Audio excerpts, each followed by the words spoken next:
మహోన్నతుడైనటువంటి తండ్రి అయిన దేవునికి, మన రక్షకుడైనటువంటి క్రీస్తు యేసు పరిశుద్ధ నామంలో నా హృదయపూర్వక స్తుతులు స్తోత్రములు తెలియజేస్తూ ఉన్నాను. ఆయనను ధ్యానించుకుంటూ ఆయనకు వాక్యంలో ముందుకు కొనసాగుటకును, ఆయన ద్వారా మనకు అనుగ్రహింపబడినటువంటి అమూల్యమైనటువంటిది అత్యధికమైనటువంటి దైవికమైనటువంటి సహవాసమును అనుభవించుటకును కారకులైనటువంటి మన ప్రియ సహోదరులు రాయుడు రాజు గారికి, వారి కుటుంబ సభ్యులందరికీ నా హృదయపూర్వక వందనములు ప్రతి ఒక్కరికి తెలియజేస్తూ ఉన్నానండి. వారి యొక్క ఆహ్వానాన్ని మన్నించి సమకూర్చబడిన ప్రియ సహోదరి సహోదరులైన ప్రతి ఒక్కరికి క్రీస్తు ప్రేమను బట్టి నా హృదయపూర్వక వందనములు ప్రతి ఒక్కరికి తెలియజేస్తూ ఉన్నాను. అలాగే దైవజనులకు నా హృదయపూర్వక వందనములు తెలియజేస్తూ ఉన్నానండి. నేను ఎక్కువసేపు మాట్లాడబోట్ల కొన్ని సంగతులను తెలియజేసి నేను విడిచిపెడతాను అని అంటూనే ఉంటున్నాను. కానీ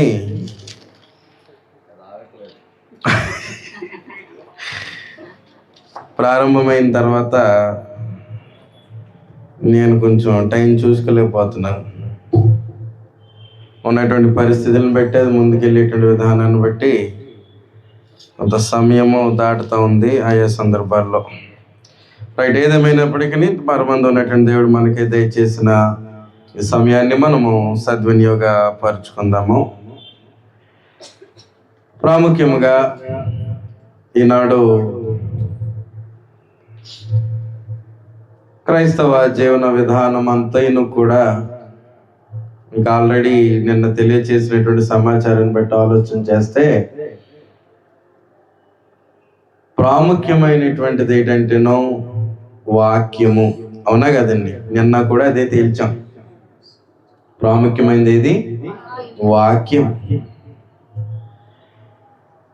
ఈ క్రైస్తవ విధానం అంతైను కూడా పరమందు ఉన్నటువంటి దేవుడు ఆ వాక్యము చేతనే నడిపించబడాలి అనేటువంటి ప్రాముఖ్యమైనటువంటి ఉద్దేశాన్ని కలిగిన వాడే ఎప్పుడు ఏర్పాటు చేశాడు ఈ వాక్యాన్ని? ఇదే స్థలంలో నిలబడి మనం చదువుకున్నాం. ఇదే రాజుగారి గృహంలో జరిగినటువంటి గత కృతజ్ఞత కూడికలోనే చదువుకున్నాం. ఎప్పుడు ఏర్పాటు చేశాడు ఈ వాక్యాన్ని? జగత్తుకు పునాది వేయబడక మునిపే ఈ వాక్యాన్ని మనకి అందించాడు. ఈ వాక్యము లేకపోతే మనము క్రైస్తవులముగా తీర్చిదిద్దబడేదానికి అవకాశం ఉందా? ఏమండి? వాక్యము లేకపోతే క్రైస్తవులముగా తీర్చిదిద్దబడగలమా? తీర్చిదిద్దబడలేము. అంటే వాక్యము లేకపోతే మనము ఎవరము కాదు? క్రైస్తవులము కాదు, అనగా క్రీస్తును వెంబడించే వారము కాదు. ఎందుకంటేను క్రీస్తును వెంబడించడము ఎలాగో, ప్రాముఖ్యముగా దేవుని యందు భయభక్తులు కలిగి నడుచుకోవడం ఎలాగో ఏది తెలియజేస్తుంది? దేవుని వాక్యమే తెలియజేస్తుంది. ఆ వాక్యానికే నేను విలువనివ్వలేనప్పుడు, ఆ వాక్య ప్రకారంగా నేను నడుచుకోలేనప్పుడు, ఆ వాక్యాన్ని వినడానికి నేను నిన్న దినమున చెప్పుకున్నట్లుగా ఆసక్తిని చూడలేనప్పుడు నా దేవుని యందు నేను భయం ఉంచగలనా? నా దేవుని యందు నేను భయం ఉంచకపోతే, అనగా దైవ భయము అనేటువంటిది లేకపోతే ఏముండదు? వాక్య భయము ఉండదు. వాక్య భయం లేనివాడు క్రైస్తవుడు ఎలాగవుతాడు? ఈ వాక్యానికి విలువనివ్వలేని వాళ్ళు ఏం చేస్తున్నారంటేనో తమ సొంత ఆలోచనలను బట్టి, సొంత ఉద్దేశాలను బట్టి రకరకాలైనటువంటి విధానాల్లో ముందుకు కొనసాగుతూ ఉన్నారు. ఇది కూడా నేను జ్ఞాపకం చేసుకున్నాం. అంటే అదే చెప్తున్నాను అనుకోకండి. మనుషులు తమ సొంత ఉద్దేశాలను తెచ్చి పెట్టుటకు గల ముఖ్యమైనటువంటి కారణం ఏంటంటేనో దేవుని యొక్క వాక్యమును పక్కన పెట్టడం. అంటే దేవుని వాక్యమునకు భయపడకపోవడం. దేనికి భయపడకపోవడం అండి? దేవుని వాక్యానికి భయపడము అంటే దేవునికి నా జీవితంలో చోటు ఇవ్వడము, ఆయన అధికారానికి చోటు ఇవ్వడం, ఆయన యొక్క నియమాలకు చోటు ఇవ్వడం, ఆయన యొక్క నడిపింపుకు చోటు ఇవ్వడము, ఆయన యొక్క కాపుదలకు చోటు ఇవ్వడము. మరి ఆ వాక్యానికి విలువను ఇవ్వకపోతే ఇవన్నీ ఎక్కడి నుండి వస్తాయి? నాకు దేవుని కాపుదలు ఎక్కడ వస్తుంది? దేవునికి సహవాసం ఎక్కడి నుండి వస్తుంది? దేవుని నుండి వచ్చేటువంటి ఆశీర్వాదాలు ఎక్కడ వస్తాయి? దేవుని ద్వారా పంపబడినటువంటి ప్రభువైనటువంటి యేసుక్రీస్తు వారిలో నేను పాలిభాగస్తుని ఎలాగవుతాను? ఒక క్రైస్తవుని ఎలాగవుతాను? ఈనాడు అనేకులు వాక్యానికి భయపడవలసినటువంటి వారు, వాక్యానికి విలువనివ్వాల్సినటువంటి వారు అనేకులు ఏం చేస్తున్నారంటేనో మనుషుల యొక్క ఉద్దేశములను బట్టి మనుషుల మీద ఆధారపడుతూ మనుషులకు భయపడుతూ ఉన్నారు తప్ప వాక్యానికి కానీ ఆ వాక్యం ఇచ్చినటువంటి దేవునికి కానీ ఏం చేయలేకపోతూ ఉన్నారు? భయపడలేకపోతూ ఉన్నారు.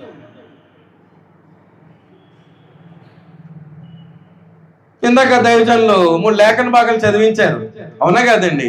అందులో మరణం కొరకు ఉంది కీర్తన గ్రంథంలో, తర్వాత ప్రభువైనటువంటి యేసుక్రీస్తు వారి యొక్క పునరుద్ధానం కొరకును కూడా చదివించారు. ఏం చదివించారు? లేఖనమైనా చదివించారు, అనగా దేవుని వాక్యాన్నైనా చదివించారు. ఇప్పుడు కీర్తన గ్రంథం ఏం తెలియజేసింది? మరణం కోసం తెలియజేసింది. జాగ్రత్తగా ఉండాలా, భయపడాలా దేవుని వాక్యానికి? పునరుద్ధానం కొరకు తెలియజేసింది. సమాచారాన్ని అర్థం చేసుకొని దేవుని వాక్యానికి భయపడాలా లేదా?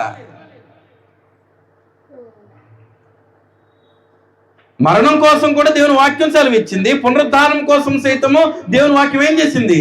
సెలవిచ్చింది. అంటే ప్రతి దాని కొరకు మనకి ఏది తెలియజేస్తుంది? దేవుని వాక్యమే తెలియజేస్తుంది. ఆ వాక్యం పక్కన పెట్టేసి మనుషులకు విలువనిచ్చేసి మనుషులకు భయపడిపోయి ఈ వాక్యం పక్కన పెట్టేస్తే దేవునికి నీకు సంబంధం? దేవుడు ఏం చేస్తాడు అసలు నీ జీవితంలో? దేవుడు ఏమన్నా చేస్తాడా? దేవుడు ఏమీ చేయడు.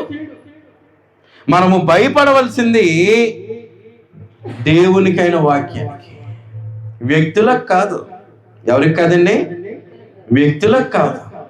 వ్యక్తులను బట్టి మనము నడుచుకుంటే గనక మనలో ఏముండదు?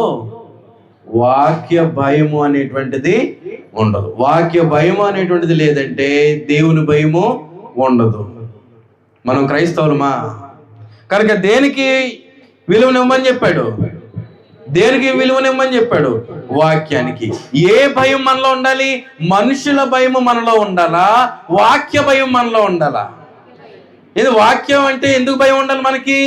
అది ఇచ్చినవాడు ఎవరు? దేవుడు. ఎందుకు ఇచ్చాడు? మన ఆత్మలను కాపాడుకునేదానికి.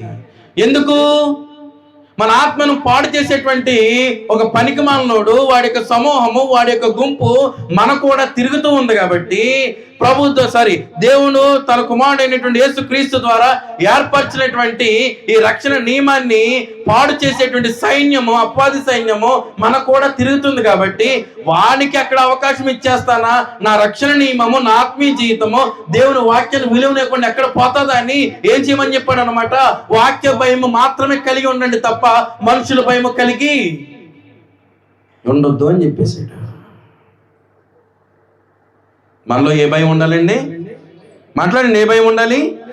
వాక్యం. ఎందుకు? 138వ కీర్తనలో 138వ కీర్తన 2వ చరణంలో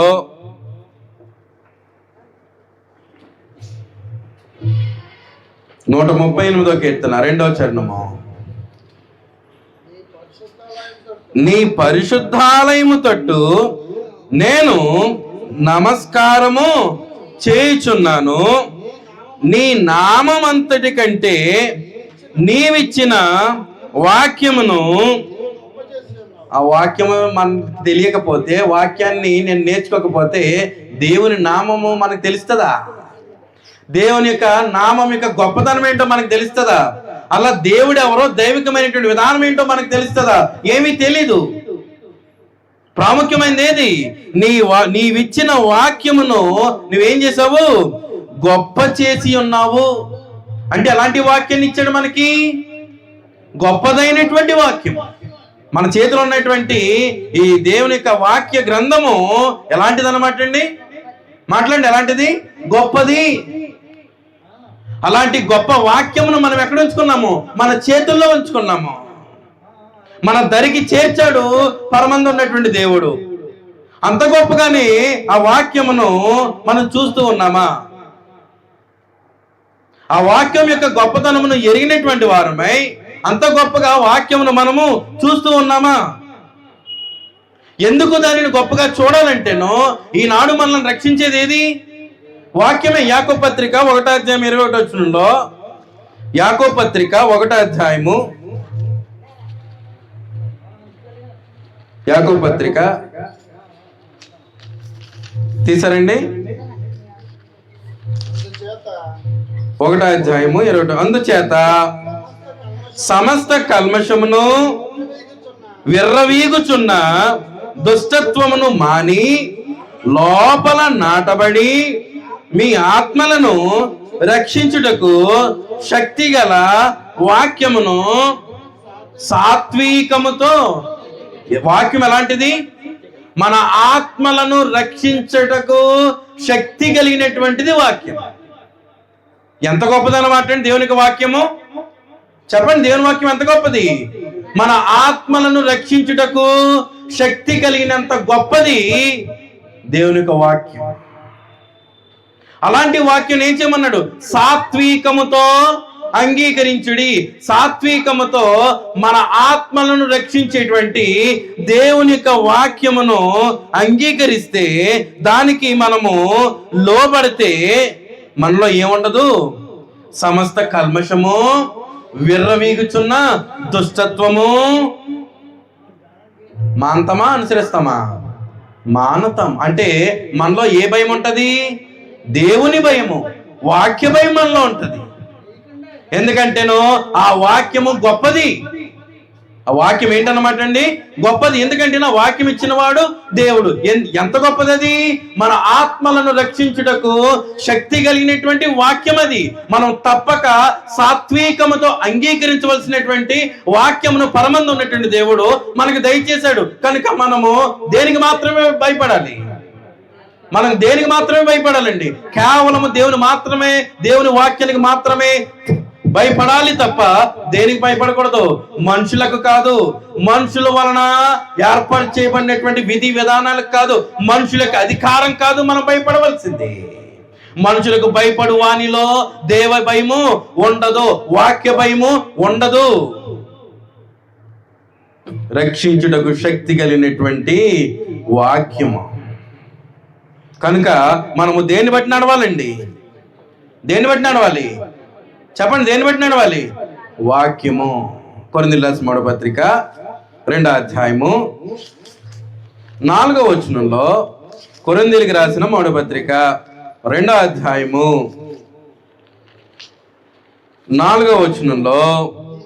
మీ విశ్వాసము మనుషుల జ్ఞానమును. అంటే ఇప్పుడు ఈ విశ్వాసంలో మనుషుల జ్ఞానమును ఆధారం చేసుకునేటువంటి విశ్వాసం కూడా ఉందా? ఉంది. అయితే ఇప్పుడు మనం కలిగి ఉన్నటువంటి విశ్వాసమును కూడా ఒకసారి పరిశీలన చేసుకోవాల్సినటువంటి వారమై ఉన్నాం. నేను నమ్మేశాను, నేను చేరిపోయాను, నేను సమకూర్చబడ్డాను, నేను బాప్తిజం పొందేశాను అనేటువంటి అపోహలో ముందు కొనసాగుతున్నటువంటి ప్రతి ఒక్కరూ కూడా ఒక్కసారి వెనక్కి వెళ్ళి పరిశీలన చేసుకోవాల్సినటువంటి వారై ఉన్నారు. ఏంటది? నిజంగా నేను కలిగి ఉన్నటువంటి విశ్వాసము దేవుని వలన, దేవుని వాక్యం వలన కలిగినటువంటి విశ్వాసమా, లేదంటే మనుషుల వలన కలిగినటువంటి విశ్వాసమా? రెండు మాట్లాడేశాడు. అయితే ఒకటి మాత్రమే కాదు. చదవండి సార్ మళ్ళీ ఏమన్నాడు? మీ విశ్వాసము మనుష్యుల జ్ఞానమును ఆధారము చేసుకోకూడదు. మనుషుల జ్ఞానమును ఆధారం చేసుకునేటువంటి విశ్వాసము దైవ సంబంధమైన విశ్వాసము కాదు. క్రీస్తును గూర్చిన మాట వలన కలిగేటువంటి విశ్వాసము కాదు. కానీ నేను మాత్రం మా అయ్యగారి మాటే వింటా, నేను మాత్రం మా పాస్టర్ గారి మాటే వింటా. మరి దేవుని వాక్యం ఎందుకు? ఇక్కడ ఖండితంగా మాట్లాడేసాడు. మనుషుల జ్ఞానాన్ని నీవు ఆధారం చేసుకోవద్దు. నిన్ను నడిపించేటువంటి సంఘాన్ని నడిపించేటువంటి అది పాస్టర్ అయినా రెవరెండ్ అయినా అతడు మనిషా కాదా? మాట్లాడండి, అతడు మనిషా కాదా? మీరు వినలేదు. ఎందుకు వినలేదు తెలుసా? వచ్చేటువంటి కుర్రలను చూశారు. ఇప్పుడు వెనకాల నుంచి దైవజనులు అక్కడ కూర్చుండి ఇక్కడ కూర్చుండి అంటుంటే మీరు అలాగే చూశారు తప్ప 2 సార్లు చెప్పన్నది మీరు సమాధానం చెప్తారేమోనని ఒక్కసారి కూడా నా వైపు చూడలే ఒక్కరు కూడా. మనుషుల జ్ఞానమును ఆధారం చేసుకోవాలా, దేవుని జ్ఞానాన్ని ఆధారం చేసుకోవాలా? ఈనాడు అనేకులు ఏం చేస్తూ ఉన్నారు? ఎవరికి లొంగబోతూ ఉన్నారు? ఈ రెవరెండ్గా పిలువబడుతున్నటువంటి వారు, పాస్టర్లుగా పిలువబడుతున్నటువంటి వారు మనుషులు కాదా? మనుషులు కాదా అండి? యెహోషువ మోషేలో ఏం చూశాడు? యెహోషువ మోషేలో ఏం చూశాడు? నాయకుడిగా ఉన్నటువంటి వాడు ఎవరు? మోషే. చివరికి ఏమయ్యాడు?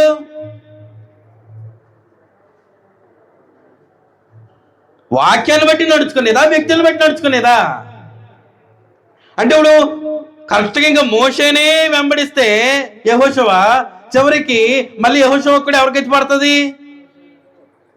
ఇప్పుడు మోషేని చూడాలా, దేవుని చూడాలా? మోషేని చూడాలా, దేవుని ఇచ్చిన ఆజ్ఞలను చూడాలా?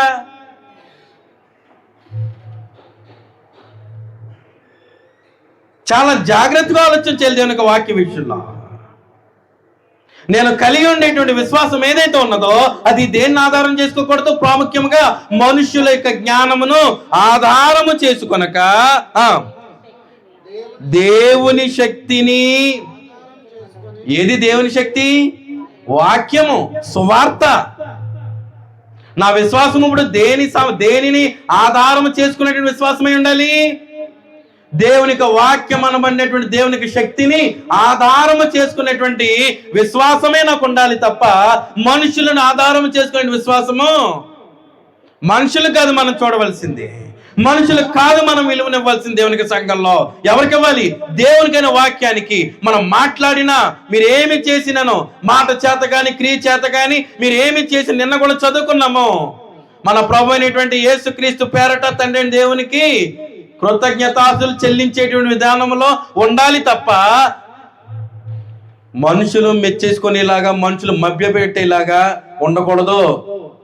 అది దైవికమైనటువంటిది కాదు. అది దేవుని శక్తిని ఆధారము చేసుకుని ఉండవలెనని నేను మాట్లాడినను, సువార్త ప్రకటించినను, జ్ఞానయుక్తమైన తీయని మాటలను వినియోగింపక పరిశుద్ధాత్మయు దేవుని శక్తియు కనుపరుచు ఏంటది దుష్టాంతములనే వినియోగించాను తప్ప మనుషులు వారికి మాటలు నేను ఉపయోగించలే, కల్పన కథలు నేను ఉపయోగించలే. ఎందుకంటే దేవునికి వాక్యం అంత గొప్పది. రక్షించుటకు శక్తి కలిగినటువంటి వాక్యాన్ని బోధించేటువంటి అవకాశం దొరికినప్పుడు కథలు చెప్పకూడదు. ఎందుకంటేనో ఆ వాక్యం చెప్పడానికి సమయం సరిపోదు. ఎందుకంటే అంత గొప్పది వాక్యం. వాక్యం అంత గొప్పది, మనం నేర్చుకునేటువంటి వాక్యము. ఆ వాక్యమే నన్ను రక్షిస్తుంది. ఆ వాక్యమే నిజదేవుడు ఎవరో తెలియజేస్తుంది. ఆ వాక్యమే నిజ రక్షకుడు ఎవరో తెలియజేస్తుంది. ఆ రక్షకుని ద్వారా ఏర్పరచబడిన రక్షణ మార్గంలో నన్ను చేర్చేది ఆ వాక్యమే. ఆ రక్షణ నియమంలో తప్పిపోకుండా మరణ పర్యంతం వరకు నన్ను నమ్మకంగా ప్రోత్సహించేది వాక్యమే. చనిపోయిన తర్వాత, ఈ లోక యాత్ర ముగించిన తర్వాత నన్ను నిత్యత్వానికి నడిపేది కూడా ఆ వాక్యమే. అంత గొప్పదైనటువంటి వాక్యాన్ని పక్కన పెట్టి ఏంటి మనుషులకు విలువనిచ్చేది? ఏంటి మనుషులకు విలువనిచ్చేది?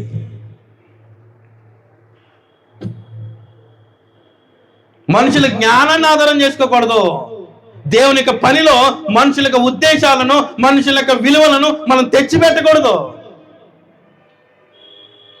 ఇప్పుడు ఏముండాలి? కేవలము దేవుని యొక్క నియమాలు, వాటికి భయపడమన్నాడు. అందుకే నువ్వు దేవుని నియమాలకు భయపడలేదనుకో, మనుషుల నియమాలు తెచ్చి పెడతావు ఇందులో. క్రీస్తు ప్రభు సంఘంలో సైతమా, అంటే క్రీస్తు ప్రభు సంఘంలో సైతం దేవుని వాక్యానికి విలువలు ఇవ్వలేనటువంటి పరిస్థితులు ఉంటాయా? వస్తాయా? వస్తున్నాయి. జాగ్రత్తగా ఉండాలా లేదండి? కనుక మనము వాక్యాన్ని వినుట మాత్రమే కాదు, అనేకసార్లు చెప్పుకున్నాం. యాకోబు పత్రికలో మాట్లాడతాడుగా, ఆ వాక్యాన్ని మనము వినుట మాత్రమే కాదు, ఆ ప్రకారంగా మనం ఏం చేయాలి? నడుచుకుని వారమై. ఇందాక చదివారు కదా 1:21 కిందకి వెళ్తే అదే మాట్లాడతాడు. కనుక మీరు వినువారు మాత్రమై ఉండి మిమ్మల్ని మీరు మోసపుచ్చుకొనకుండా ఆ వాక్య ప్రకారం ప్రవర్తించువారునై వాక్య ప్రకారం ప్రవర్తించడం అంటే మనుషులను బట్టి ఆధారం చేసుకునేదా? నేను ఈరోజు వాక్యం విన్నాను, ఆ ప్రకారంగా ప్రవర్తించమంటావా అని అడుగుతారా పక్కల్ని? ఈరోజు నేను వాక్యం విన్నానండి, నన్ను ప్రవర్తించమంటారా సురేష్ గారు? ఈరోజు నేను వాక్యాన్ని ఎలా విన్నానండి, ఆ విధానంలో మారమంటారా రాంబాబు గారు అని ఒకళ్ళొకళ్ళు అడుక్కోవాలా?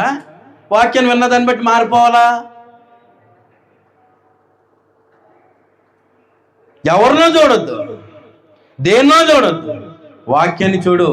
ఆ వాక్యంలో ఉన్నటువంటి దేవుణ్ణి చూడు, ఆ వాక్యంలో ఉన్నటువంటి నీ ఆత్మ రక్షణను చూడు. మరి దేన్ని చూడమక్క? క్రీస్తు ప్రభు సంఘము వాక్యమునకు నిలయం, సత్యమునకు స్తంభమును ఆధారమై ఉన్నటువంటి ప్రదేశం క్రీస్తు ప్రభు యొక్క సంఘం. మనుషులను ఆధారం చేసుకునేటువంటిది కాదు. ఈనాడు బయట మత్స్యకలన్నీ కూడా ఎలా ఉన్నాయి? మనుషులను ఆధారము చేసుకున్నవి. దేవునికి నియమాన్ని జవదాటి ఇష్టానుసారంగా మనుషులకు ఉద్దేశాలు, వారికి హృదయ తలంపులను కేవలం నెరవేర్చుకునేటువంటి విషయాలు. కనుక ఏం చెప్పేశాడు అనమాట, మనం దేన్ని బట్టి నడవాలండి? ఎవరిని బట్టి నడవకూడదు? మనుషుల జ్ఞానమును బట్టి నడవకూడదు. మనుషుల జ్ఞానమును బట్టి కలిగినటువంటి విశ్వాసం మనము కలిగి ఉండకూడదు. కేవలం దేన్ని బట్టి నడవాలి? కేవలం దేన్ని బట్టి నడవాలి? మాట్లాడి దేన్ని బట్టి నడవాలి? వాక్యమును బట్టే. కొలసీ పత్రిక 3వ అధ్యాయము, కొలసీ పత్రిక 3వ అధ్యాయం 16వ వచనంలో, కొలసీ పత్రిక 3వ అధ్యాయము 16వ వచనంలో, సంగీతములతోనూ కీర్తనలతోనూ ఆత్మ సంబంధమైన పద్యములతోనూ ఒకనికి ఒకడు బోధించుచు బుద్ధి చెప్పుచు కృపాసహితముగా మీ హృదయములలో దేవుని గూర్చి గానము చేయుచు సమస్త విధములైన జ్ఞానముతో క్రీస్తు వాక్యము మీలో సమృద్ధిగా. మనలో ఏముండాలండి? దేవునికి గ్రంథం చేతబట్టినట్టు ప్రతి ఒక్కరిలో ఏముండాలండి? క్రీస్తు వాక్యము. ఎందుకంటే వాక్యం గొప్పది. ఎంత గొప్పది? మన ఆత్మలను రక్షించుటకు శక్తి కలిగినటువంటిది, మనము దానికి భయపడవలసినటువంటి అర్హత కలిగినది, మనల్ని రక్షణ నియమంలో నడిపించేటువంటిది, సంఘంలో చేర్చేటువంటిది, నన్ను నిత్య జీవానికి నడిపించేటువంటిది. అట్టి క్రీస్తు వాక్యమును ఏం చేయమని చెప్పేశాడు అనమాట, మీలో సమృద్ధిగా, అరకొరగా కాదు, క్రీస్తు వాక్యమును మనలో సమృద్ధిగా నివసింపనీయమని చెప్పాడు. సమృద్ధిగా, అరకొరగా కాదు. ఇష్టం వచ్చి నచ్చితే తీసుకోవడం, నచ్చకపోతే వదిలేయడం కాదు. ప్రతి మాట దేవుని మాట, ప్రతి హెచ్చరిక దేవునికి హెచ్చరిక, ప్రతి జ్ఞానము దైవ జ్ఞానం. అది దేవుళ్ళు స్థిరపరిచేటువంటిది, దేవుళ్ళు జాగ్రత్త పరిచేటువంటిది, దేవుళ్ళు భయం పెంచేటువంటిది, దేవుని యొక్క నియమంలో నడిపించేటువంటిది. ఏది? వాక్యము. కనుక మనలో ఏది సమృద్ధిగా ఉండాలి? ఏది సమృద్ధిగా ఉండాలండి? క్రీస్తుని వాక్యం. క్రీస్తు వాక్యం అనగా క్రీస్తు యొక్క మరణము, సమాధి, పునరుద్ధానముల యొక్క సారాంశమైనటువంటి దేవుని శక్తితో కూడినటువంటి సువార్త. ఆ వాక్యాన్ని పక్కన పెట్టేసి నేను ఎవరు పర్మిషనో తీసుకుంటా, ఎవరికో భయపడిపోతా, నాకు సత్యం బోధించినా నేను దీన్ని వదులుకోలేను. దేన్ని? మనుషుల సహవాసాన్ని నేను వదులుకోలేను. మనుషులు గుర్తొచ్చేస్తున్నారు, వాళ్ళ ముఖం చూసుకోవాలి, నేను అది చేయలేకపోతున్నా. రేపు పొద్దున్న చివరికి నిరంతరము ఎవరి ముఖం చూసే అవకాశం కోల్పోతున్నాం. ఇక్కడ ఎవడో ముఖం చూడడానికి, లేదంటే ఎవరో సోదరి ముఖం చూడడానికి, ఎవరి ముఖం చూసేటువంటి అవకాశం కోల్పోతున్నాం నిరంతరము. ఎవరి ముందు అవకాశం కోల్పోతున్నాం నిరంతరము. అర్థమవుతుందా? కనీసం ఆలోచన చేసావా? కనీసం ఆలోచన చేయకుండా నాకు మనుషులే ముఖ్యం. ఎంతకాలం? బ్రతుకున్నంత కాలం. మరి శాశ్వతం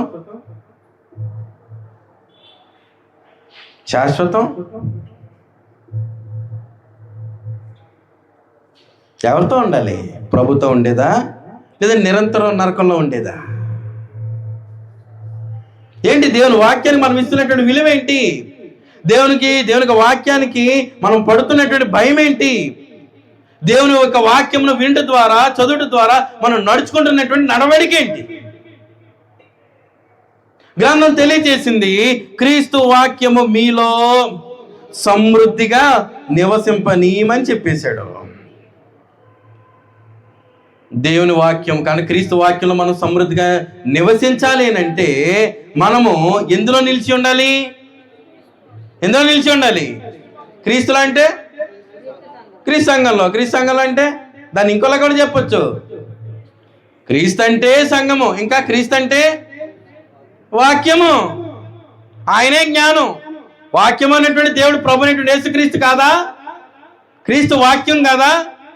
క్రీస్తే సంఘమే ఉన్నాడు, క్రీస్తే వాక్యమే ఉన్నాడు. యోహాను సువార్త 8వ అధ్యాయము.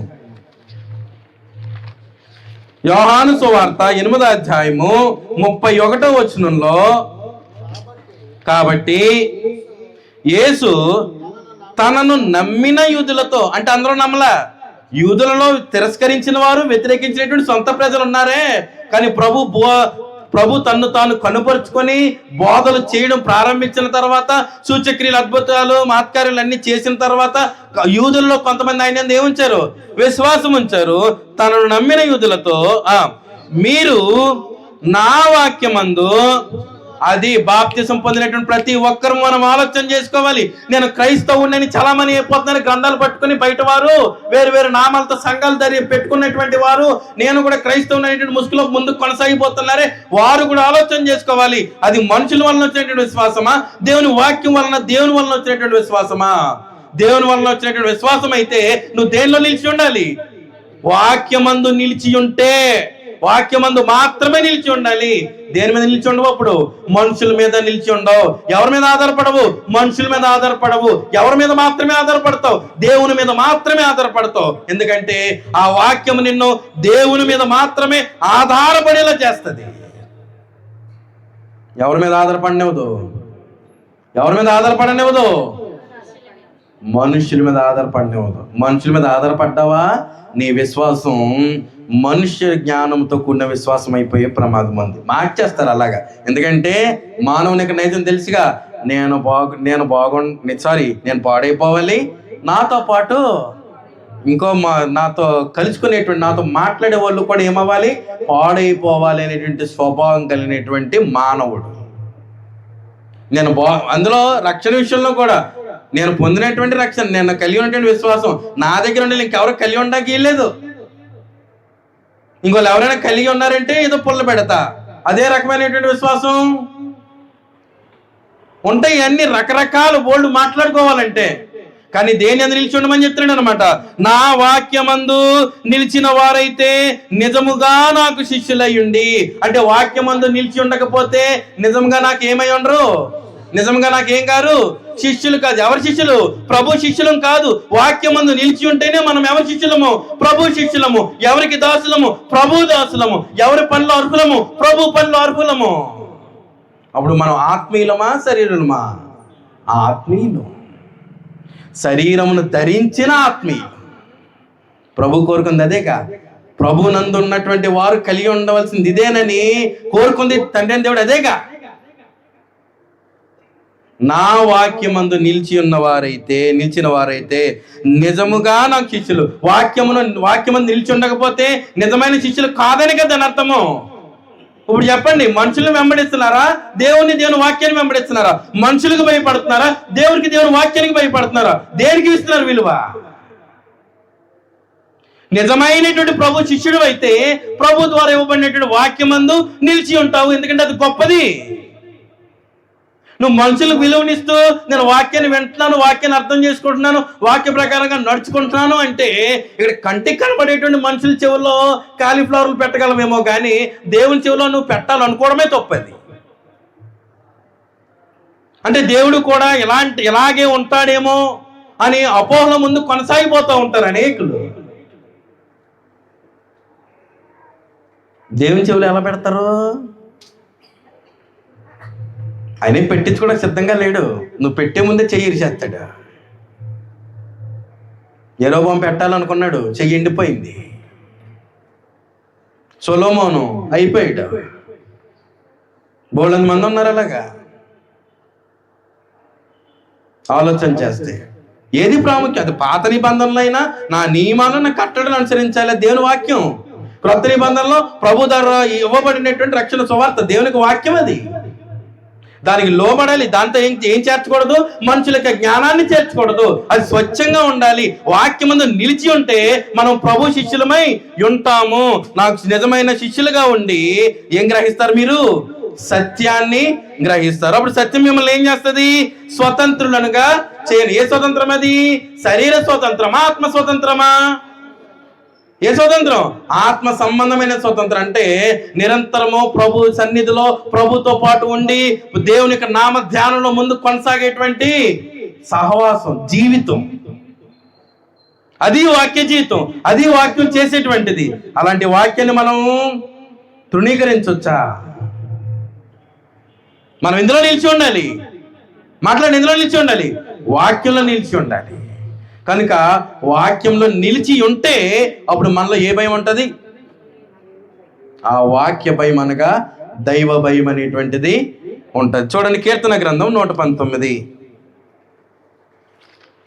119వ కీర్తన.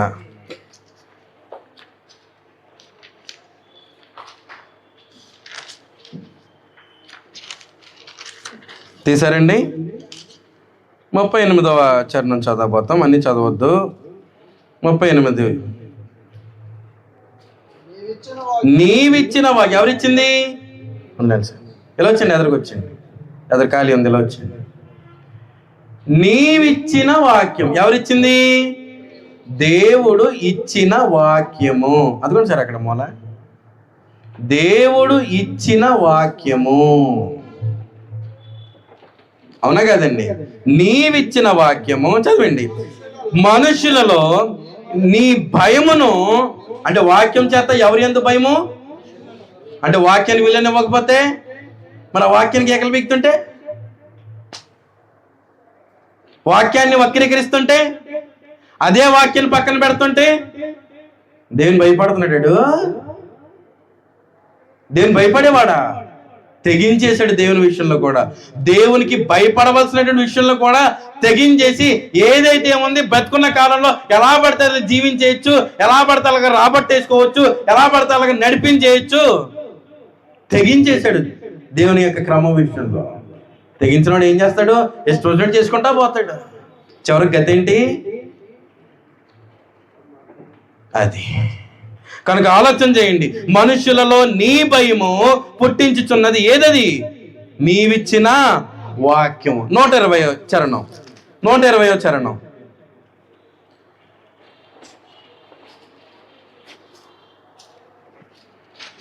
పై లైన్ నుంచి చదవండి. కావున నీ శాసనములు నాకు ఇష్టమై ఉన్నవి. నీ శాసనం నాకు ఏమై ఉన్నాయి? ఇష్టమై ఉన్నవి. నీ భయము వలన నా శరీరము ఏం చేయడానికి? పాపం చేయడానికి. అదే శరీరంలో కలిగి ఉన్నటువంటి నోరు సైతం తప్పుడు మాటలు పలికే దానికి, దేవునికి వాక్యాన్ని వక్రీకరించేదానికి ఏం చేస్తుంది? అది వణుకుచున్నది. ఇష్టం వచ్చినట్టు మాట్లాడదు, ఇష్టం వచ్చినట్టు ప్రవర్తించదు, ఇష్టం వచ్చినట్టు అది నడుచుకోదు. ఆ దేవుని వాక్యానికి విలువనిచ్చినదై తన శరీరాన్ని ఏం చేస్తుంది? అదుపులో ఉంచుకుంటుంది. ఆ వాక్యం చేత సమస్త మానవాళికి అనుగ్రహింపబడేటువంటి ఆ శరీర విమోచన కొరకు ఎదురు చూస్తూ ఉంటది.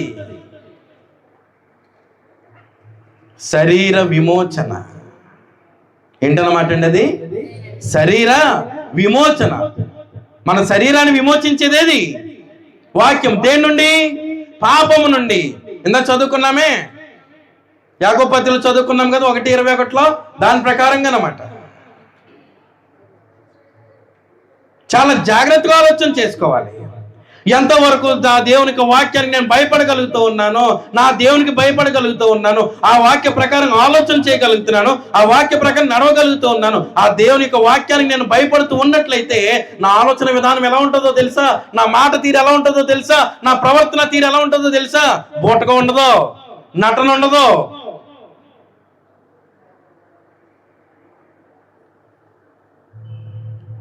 దేవుని యొక్క వాక్యం యొక్క విలువ భయం కలిగిస్తుందా, కలిగించట్లేదా? వాక్యం అందు నిలిచి ఉంటే ఆ వాక్యము నాకు దేవుని యొక్క భయమును కలిగిస్తుందా లేదా? కలిగిస్తుంది. కనుక ఏం చెప్పేశాడు అన్నమాట, నీ భయము వలన నా శరీరము వణుకుచున్నది, నీ న్యాయ విధులకు నేను. ఎంతమంది భయపడుతున్నాం? దేవుని యొక్క న్యాయ విధులకు ఎంతమంది భయపడుతున్నాం? ఎంతమంది లోబడుతూ ఉన్నాం? ఎంతమంది ఆ వాక్యాన్ని జీవితానికి అన్వయించుకొని ఆ ప్రకారంగా నడుచుకుని దానికి సిద్ధపడుతూ ఉన్నాం? ఎంత వాక్యం విన్నా. మరొక లేఖన భాగం అదే 119వ కీర్తనలో 161వ చరణంలో 161, అధికారులు నిర్నిమిత్తముగా నన్ను తరుముదురు, అయినను నీ వాక్య భయము నా హృదయమందు. ఎవడు ఏం చేసుకుంటే చేసుకొని, నీ వాక్య భయం మాత్రం నాలుండి ఎవడు తీసివేయలేడు. అది వాక్యాన్ని ముందు నేను నిలిచి ఉంటే నాకు కలిగేటువంటి ధైర్యం. శత్రువులు నన్ను తరుముతూ ఉన్నప్పటికీ, అధికారులను ఏదో చేసేయాలని ప్రయత్నం పడుతున్నప్పటికీ నీ వాక్య భయము నా హృదయం అందు ఏమైంది? నిలిచింది. వాక్య భయం అంటే వణుకుపోవడం కాదు, నా దేవుడు ఉన్నాడనేటువంటి ధైర్యమే వాక్య భయం. సంపూర్ణంగా దేవుని మీద ఆధారపడినటువంటి బ్రతికే వాక్య భయం. అర్థమైంది? అర్థం కాలేదా? మళ్ళీ చదవండి. అధికారులు నిర్నిమిత్తముగా నన్ను తరుముదురు, అయినను తరిమేసిన, ఇబ్బంది పెట్టిన, అయినను ఏం చేసుకుంటే చేసుకొని నీ వాక్య భయము నా హృదయమందు. మనకి ఎన్ని వ్యతిరేక పరిస్థితులు ఎదురైనా దేవుని యొక్క శాసన నియమాలను మాత్రము మనకి జీవితంలో నుండి తప్పిపోయేలాగా మనము చేయకూడదు. దేవుని వాక్యానికి విరుద్ధంగా ఉండేటువంటి పరిస్థితులు మనం చేయకూడదు. దేవుని సన్నిధిలో ఉన్నటువంటి వారము, క్రైస్తవులుగా ముందు కొనసాగుతున్నటువంటి వారము, అనేక సంవత్సరాలుగా దేవునికి వాక్యమును చేతబట్టినటువంటి వారము, మనం వాటికి లొంగిపోయి అవకాశాన్ని ఇవ్వకూడదు. ఎందుకంటే వాక్యం గొప్పది, నన్ను రక్షించేది, నన్ను తప్పించేది, నాకు కాపుదల ఇచ్చేటువంటిది. కనుక ఎవరికి భయపడాలి? ఎవరికి భయపడాలండి? వాక్యమునకు మాత్రమే భయపడాలి. వాక్యానికి భయపడితే ఆ వాక్యం నన్ను ఏం చేస్తుంది? పాపమునకు దూరముగా ఉంచుతుందా లేదా? ఆదికాండం 42వ అధ్యాయం. ఆదికాండము 42వ అధ్యాయం. నేను ఈ తర్వాత ఇంకో వచనం ఉందా, చదివేసి నేను వదిలేస్తాను. ఆదికాండము 42వ అధ్యాయము 18వ వచనము చూడండి. వాక్య భయం కొరకు ఉదాహరణగా మాట్లాడుతూ ఉన్నాడు. 3వ దినమున యోసేపు వారిని చూచి, నేను ఎవరికి భయపడవాడను అంటే ఎలాగండి? ఆయన శాసనాలను అనగా దేవుని వాక్యము, దేవుని మాటను తూచా తప్పకుండా నడుచువాడు. కాబట్టి నేను ఏం చేయను? భయపడను. అధికారులను తరుముతున్నాను. అధికారుల కంటే అధికారం అవ్వలేదా యోసేపు? పేరుకే ఫరో, కానీ మొత్తం పెత్తనం అంతా ఎవరిది? అది చూసి ఓర్వలేకపోయాడు. ఈ ఫరో చనిపోయిన తర్వాత వేరొక ఫరో వస్తే వాడు చూసి ఓర్వలేక, ఇశ్రాయేలు మనకంటే గనులై ఉన్నారు, బాగా చదివేసుకుంటున్నారు, మనకంటే బాగా ఇదిగా ఉన్నారు, కుళ్ళిపోయి వాళ్ళకి బానిసత్వాన్ని తెచ్చిపెట్టాడు పనికి మాలాడు. కానీ యోసేపు భయపడినటువంటి వాడు కాదు. నేను ఎవరికి మాత్రం భయపడిన వాడను? నేను దేవునికి భయపడవాడును. మీరు బ్రతుకున్నట్లు దీని చేయుడి. నేను దేవునికి మాత్రమే భయపడను. అక్కడ ఏ సందర్భం అంటే కానీ సందర్భం నేను మాట్లాడను. ఎందుకంటే ఇప్పుడు అంతా వివరిస్తే ఏమవుద్ది? ఎక్కడికో పోద్ది. నెహెమ్యా గ్రంథం 5వ అధ్యాయం. యోసేపు ఎవరికి మాత్రమే భయపడిన వాడు చెప్పండి? దేవునికి. దేని వలన? ఆ వాక్యమునకు విలువనిచ్చి, దేవుని మాటకు విలువనిచ్చి దాన్ని అనుసరించి నడుచుకోవడం వలన ఆ విలువ తెలిసి, దేవునికి నీ వాక్యానికి ఉన్నటువంటి బాంధవ్యము తెలిసి కేవలం దేవునికి మాత్రమే భయపడిన వాడిగా ఉన్నాడు. ఎవరు? యోసేపు. నెహెమ్యా గ్రంథం 5వ అధ్యాయము 15వ వచనంలో, అయితే నాకు ముందుగా నుండిన అధికారులు జనుల యొద్ద నుండి ఆహారమును ద్రాక్షారసమును 40 తులముల వెండిని తీసుకుని వచ్చిరి. వారి పనివారు సహా జనుల మీద, అధికారులు మాత్రమే కాదు, అధికారుల యొక్క పనోళ్ళు కూడా జనుల మీద అధికారం చేసి వాడిది వాళ్ళు లాక్కున్నాడు. వారి యొక్క పనివారు సహా జనుల మీద భారము మోపుచూ వచ్చిరి. అయితే దేవుని భయము చేత వాళ్ళు చేసినట్టు నేను చేయలే. చూసారా, దైవ భయం అంటే నా మధ్యలో నా చుట్టూ ఉన్న వాళ్ళందరూ కూడా ఆ దైవ భయానికి అనేది దేవునికి వాక్యాన్ని విరుద్ధంగా చేసేటువంటి వారే. కానీ నేను ఒక్కనే ఉన్నా, వాళ్ళు చేస్తున్నారు కానీ నేను చేయట్లే. అది చూపించండి నెహెమ్యా, అది చూపించాడు యోసేపు. ఎవరు ఏమనుకుంటే ఏముందండి, నా దేవుని వాక్యానికి లోబడి నా దేవునితో సహవాసం ఉంచుకోవాలి తప్ప వాక్యం చేత ఎవడో ఏదో అనుకుంటాడని మనుషులకు భయపడిపోయి అది వాక్యమునందు ఉంచేటువంటి విశ్వాసం కాదు. అసలు వాక్య సంబంధమైన విశ్వాసమే కాదు, దైవ భయమే కాదు. మాటలు మీకు అర్థమవుతూనే అర్థం కావట్లేదా? కనుక వాక్యం ఎలాంటిది అనమాట అండి? గొప్పది. ఎంత గొప్పది? నా ఆత్మను రక్షించుటకు శక్తి కలిగినంత గొప్పది, అంత శక్తివంతమైనది ఇది దేవునికి వాక్యము. నాకు దేవునికి కాపుదలను ఇచ్చేటువంటిది, ఆ దైవ భయములో నా జీవితాన్ని నడిపేటువంటిది, ఏ పాపము చేయకుండా నన్ను స్థిరంగా నిలిపేటువంటిది. నాకు అధికారుల చేత కానీ ఎదుటి మనుషుల చేత కానీ నాకు అపాయం ఎదురైనాను, ఆ దైవ భయము చేత నాకు ఉపాయం లేనటువంటి పరిస్థితులు కాదు. ఆ దేవుని కాపుదల నాకు ఉంది. Only by the word of God. Everybody we have to surrender to the word of God. లేకపోతే దైవ భయం అనేటువంటిది ఉండదు. ఎవరిష్టం పోవడమే, ఎవరిష్టం ఆలోచించుకోవడమే. ఇది కూడా సరిగ్గా పనిచేయదు. ఏది? హృదయం సరిగ్గా పనిచేయదు. దేవుని వాక్యాన్ని వినకపోతే సరైనటువంటి తలంపులు తలంచలేవద్దు. వ్యతిరేకం, పూర్తి వ్యతిరేకం.